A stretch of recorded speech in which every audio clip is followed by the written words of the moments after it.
Драги селяни от Гильовци, Стефка живее тук в Universal Studio. Той е в Studio City, което е на 2 крачки. И тя живее тук. Какво си мислите? Това не е шега. И тя живее точно и в тая посока, която сега ще посочи.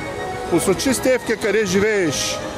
Там надолу, точно на 5 минути пеша, Стефка Велинова от бившото село Гильовци, бивша Колева, бивша Стоянова, живее тук. Това е Universal Studios. Ако не знаете, ето вижте, тук влизат абдалите да гледат на Universal абдалските неща.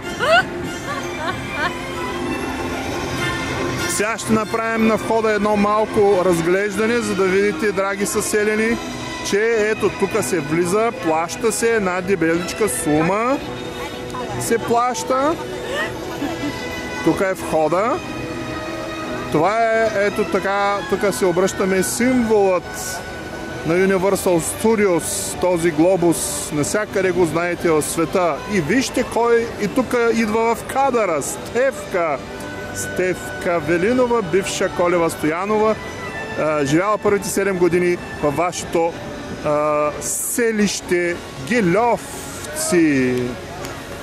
Там тя има къща с магазин, който ще ви покаже след някои годинка нови неща от Америка. А това е Америка.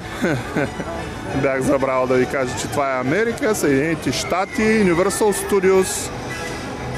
Тук в Лос-Анджелес, да, на хълма. Тук има един кон, който е тук горе, виждате го. Да. И това е Стефка Велинова на новоизгряващата звезда на небосклона на правенето на филми от Гильовци.